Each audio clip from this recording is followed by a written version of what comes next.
जय हिंद साथियों। इस वीडियो में आपको स्वागत करते हैं। इस वीडियो में हम लोग बात करने वाले हैं, हम लोग समझने वाले हैं, सीखने वाले हैं पोजीशन वेक्टर और डिस्प्लेसमेंट वेक्टर कि पोजीशन वेक्टर क्या होता है, कैसे रिप्रेजेंट करते हैं, डिस्प्लेसमेंट वेक्टर क्या होता है, कैसे रिप्रेजेंट करते हैं। ठीक, चलिए यहाँ पे देखिए लिखा हुआ परिभाषा, a vector which gives position on object with reference to the origin of coordinate system is called position vector. मतलब कहने का मतलब ये है कि कोई भी ऑब्जेक्ट का, कोई भी वस्तु का स्थिति बताता है कि वो कहाँ पे है वो ऑब्जेक्ट, लेकिन वो स्थिति को हम देखेंगे, वो पोजीशन को हम देखेंगे कि कहाँ पे है, वो ओरिजिन से देखेंगे। कहाँ से देखेंगे? ओरिजिन से। तो ओरिजिन कहाँ पे होता है? यहाँ पे ओरिजिन होता है, तो यहाँ से हम लोग देखते हैं। ठीक, और जो देखते हैं और उसको बता देते हैं क्या चीज़ के रूप में? कोऑर्डिनेट के रूप में। कोऑर्डिनेट के रूप में हम लोग बता देंगे। जैसे मान लीजिए कि इधर एक्स है, ऊपर एक क्या है? वाई है। इधर क्या होता है? एक्स डैश, इधर क्या इधर क्या होता है? वाई डैश, और नीचे इधर क्या होता है? X dash. अब यहाँ पे बताना है पोजीशन कि इस पॉइंट पे पोजीशन क्या होगा। तो पोजीशन वेक्टर के रूप में ऐसे हम दर्शा देंगे। तीर इसलिए लगा रहे हैं ताकि वेक्टर के रूप में दर्शाना है, तो तीर हम यहाँ पे लगा दिए। जहाँ पे हमको पूछे कि क्या होगा पोजीशन वेक्टर, बस तीर लगा देंगे। और इसको क्या से रिप्रेजेंट करते हैं? आर वेक्टर से। वो आर वेक्टर कहाँ से दिखाएंगे? ओरिजिन से। तो ओरिजिन यहाँ पे, अगर मान लीजिए कि यहाँ पे दिखाने के लिए रहता पोजीशन को कि यहाँ पे पोजीशन क्या होगा, तो यहाँ से लाइन खींच देते, एक वेक्टर खींच देते यहाँ पे दिखाने के लिए, तो यहाँ से यहाँ खींच देते। अगर इधर दिखाने के लिए कहा था तो ओरिजिन से इधर खींच देते। और यहाँ पे कोऑर्डिनेट के रूप में दिखाना होगा, यानी एक्स, और किस रूप में? वाई के रूप में। ठीक, यहाँ 2D है। 2D कहने का मतलब एक्स और वाई है।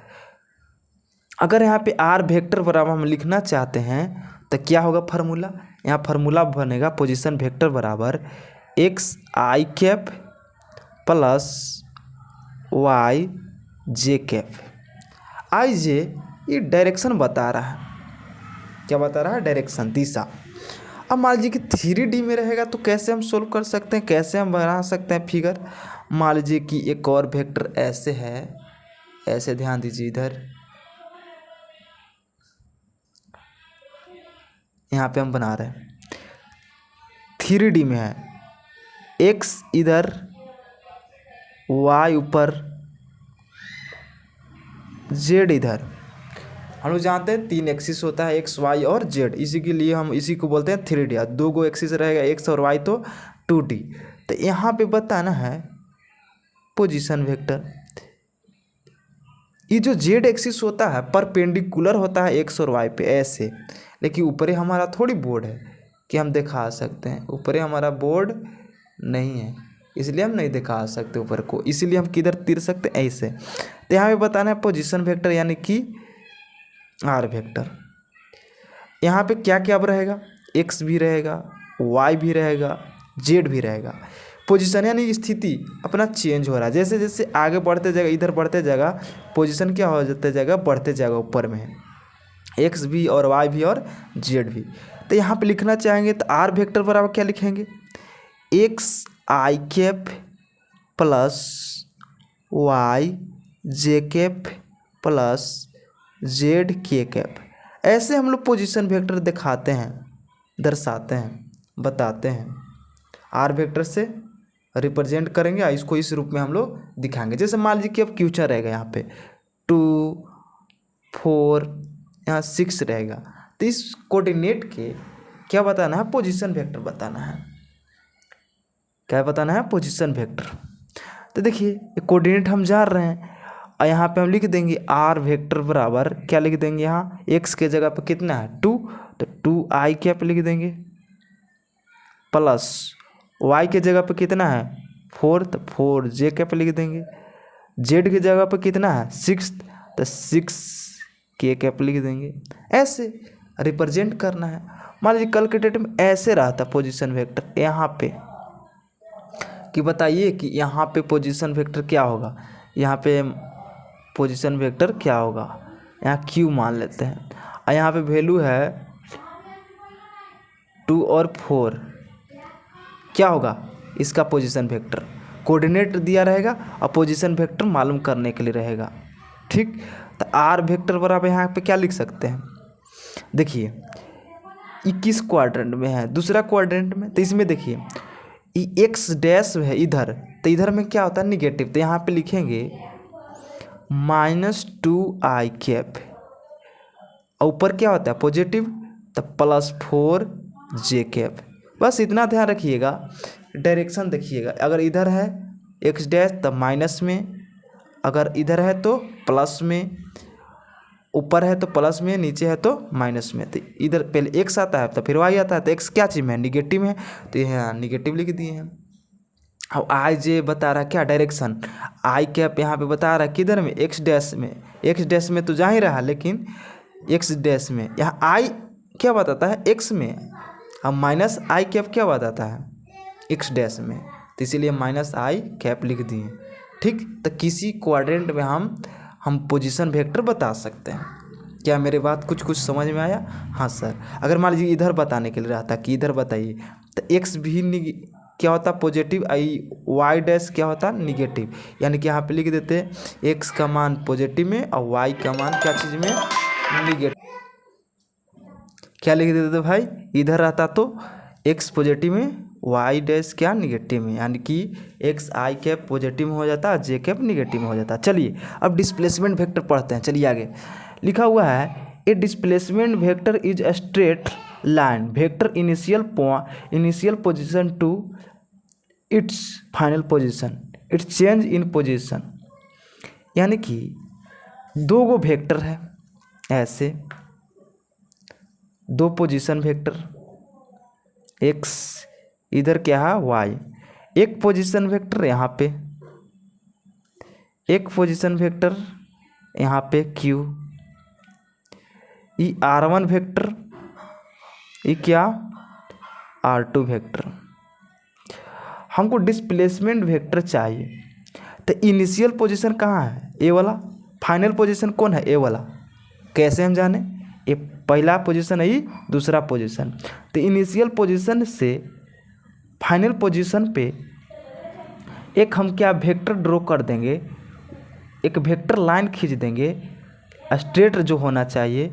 वेक्टर क्या होता है स्ट्रेट, उसी को क्या हम लोग बोलते हैं डिस्प्लेसमेंट वेक्टर। देखिए लिखा हुआ है a displacement vector is a straight line vector, तो ये स्ट्रेट लाइन वेक्टर है, इसी को स्ट्रेट लाइन वेक्टर बोलते हैं, इसी को क्या बोलते हैं डिस्प्लेसमेंट वेक्टर। लेकिन ये जो मिलना चाहिए कहाँ से कहाँ मिलना चाहिए, initial position to its final position. तो इनिशियल पोजीशन यहाँ पे है, फाइनल पोजीशन यहाँ पे है, तो ये मिला दिए हैं। इसी को क्या कहते हैं हम लोग डिस्प्लेसमेंट वेक्टर कहते हैं। इसको क्या चीज़ से रिप्रेजेंट करते हैं, डेल्टा आर वेक्टर से रिप्रेजेंट करते हैं। अब देखिए यहाँ मान लीजिए कि एक्स है, x1 है, यहाँ पे क्या है y1 पहला पोजीशन वेक्टर, यहाँ पे क्या है x2 और y2, दो गो कोऑर्डिनेट है यहाँ पे दिया हुआ, एक पहला पोजीशन का एक दूसरा पोजीशन का। तो अगर हम यहाँ पे लिखना चाहेंगे R1 वेक्टर का पोजीशन, तो क्या लिखना चाहेंगे x1 आई कैप, हम पोजीशन लिखने के लिए बताए हैं, देखिए ऊपर आई कैप प्लस एक्स आई कैप प्लस वाई जे कैप। तो इसी तरह से यहाँ x1 आई कैप प्लस x1 आई कैप प्लस y1 जे कैप। इसी तरह से हम R2 वेक्टर बराबर लिख सकते हैं क्या, x2 आई कैप प्लस y2 जे कैप। और देखिए डिस्प्लेसमेंट वेक्टर को हम डेल्टा आर से रिप्रेजेंट करते हैं, तो इसका मतलब क्या होता है मेरे भाई, final position minus initial position. तो फाइनल पोजीशन क्या है R2 वेक्टर, इनिशियल पोजीशन क्या है R1 वेक्टर। तो फाइनल पोजीशन में से इनिशियल पोजीशन को घटा देंगे तो हमको क्या मिल जाएगा, डिस्प्लेसमेंट वेक्टर मिल जाएगा। जैसे यहाँ पे देखिए R2 वेक्टर बराबर क्या है x2 आई कैप प्लस y2 जे कैप। बीच में क्या माइनस x1 आई कैप प्लस y1 जे कैप। अब घटा देंगे अपना जात को अपना जात में, यानी कि जब घटेगा तो आई क्या हो जाएगा कॉमन, यानी x2, ये मालूम है ना, इसमें भी आई कैप है इसमें भी आई कैप है, तो x2 में से x1 तो घटेगा लेकिन आई कैप क्या हो जाएगा कॉमन हो जाएगा, प्लस y2 में से y1 तो घटेगा लेकिन जे कैप क्या हो जाएगा कॉमन हो जाएगा। ये डेल्टा आर वेक्टर मिला। अब यहाँ पे देखिए ध्यान से, अगर 3 कोऑर्डिनेट दिया रहता माने एक्स वाई जेड भी रहता तो यहाँ क्या लिखते प्लस में वाई जेड1 के कैप, यहाँ पे क्या लिखते प्लस में जेड2 के कैप। तो इसके लिए हम क्या लिखते, तीनों कोऑर्डिनेट रहता तो एक्स वाई जेड, यानी एक x1 एक में इनिशियल पोजीशन में x1 y1 और z1, और एक में क्या रहता है x2 y2 z2। तो क्या होता फार्मूला ऐसे हो जाता, यहाँ पे प्लस में लिखा जाता क्या z2 के कैप, यहाँ पे प्लस में लिखा जाता z1 क्या चीज़ के कैप। तो घटा के ऐसे लिख देते हैं हम फार्मूला, क्या लिखते हैं ऐसे x2 माइनस x1 आई कैप प्लस क्या लिखते हैं यहाँ पे y2 माइनस y1 क्या चीज़ j cap plus z2 minus z1 क्या चीज़ के कैप। तो ये फार्मूला याद रखिएगा कि जब 3 एक्सिस रहे तीनों कोऑर्डिनेट रहे तो ये लगाएंगे, 2 कोऑर्डिनेट रहे तो ये वाला लगाएंगे। अब देखिए इस पे सवाल हम कैसे कर सकते हैं, जैसे मान लीजिए कि यहाँ पे कोऑर्डिनेट दिया है 2 और 4, यहाँ पे कोऑर्डिनेट दिया है 4 और 6, क्या चीज़ 4 और 6, तब क्या बना है, तब कैसे बनेगा, इसमें डिस्प्लेसमेंट वेक्टर हमको चाहिए। तो डिस्प्लेसमेंट वेक्टर इसमें चाहिए तो x1 y1 दिया है x2 y2 दिया है, तो कौन फार्मूला लगे ये वाला, x2 के जगह पे रख देंगे 4 में से 2 गया तो 2 आई कैप प्लस 6 में से 4 गया 2 जे कैप। ऐसे सोल्व कर सकते हैं। ठीक इसी तरह से मान लीजिए 3 कोऑर्डिनेटर वाला रहता तो x1 दिया रहता y1 दिया रहता z1 दिया रहता, यहाँ पे x2 दिया रहता y2 दिया रहता z2 दिया रहता, घटा देंगे इस फार्मूला पे फिर बन जाता। ठीक इसका मैग्नीट्यूड कैसे निकालते हैं हम लोग आगे पढ़ेंगे। ठीक कैसे मैग्नीट्यूड डिस्प्लेसमेंट वेक्टर का निकलता है और पोजीशन वेक्टर का निकलता है हम लोग आगे पढ़ेंगे। ठीक बस इतना ध्यान में रखिए कि पोजीशन वेक्टर ऐसे निकाला जाता है इस फार्मूला के हेल्प से, और डिस्प्लेसमेंट वेक्टर ऐसे निकाला जाता है इस फार्मूला के हेल्प से। बस फाइनल में से इनिशियल को क्या कर दीजिए घटा दीजिए। तो इस वीडियो में ही तक, आई होप कि वीडियो में समझ में आया होगा। फिर नेक्स्ट वीडियो मिलते हैं। अगर हमारा वीडियो अगर स्लो है मैंने स्लो में समझा रहे तो आप स्पीड भी कर सकते हैं। ठीक है तो नेक्स्ट वीडियो मिलते हैं, तब तक पढ़ाई करते रहें, हंसते रहें, मुस्कुराते रहें। All the very best.